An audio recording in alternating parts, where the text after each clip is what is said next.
Nacionalni park Đerdap.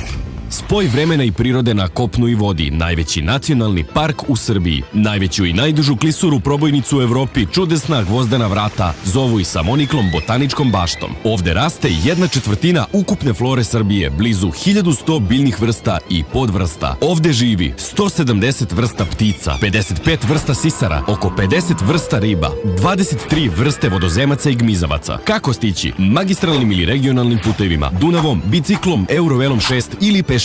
Istražite Đerdap. Pešačenjem uređenim i obeleženim pešačkim stazama ukupne dužine preko 25 km, koje prolaze kroz atraktivne predele i rezervate prirode. Izlaskom na Vidikovce doživećete Nacionalni park Đerdap iz ptičje perspektive. Posmatranjem ptica u šetnji sa ornitologom, krstarenjem Dunavom upoznaćete lepotu rečnih obala, prirodne fenomene, spomenike kulture ili u centru za posetioce sa eksponatima koji na najbolji način predstavljaju prirodne i kulturne vrednosti Đerdapa. Ovde se u lov može ići čak i fotoaparatom, a ribolovne vode su pravi raj za sportski ribolov. Gvozdena vrata hiljadama godina su izazov za putnike, trgovce, ratnike i mirotvorce. Prirodno strateško mesto ogromnog značaja u ratu i u miru. Zato je Đerdap sa preko 40 istorijskih spomenika najveći arheološki muzej u prirodi. Turistička organizacija opštine Majdanpek.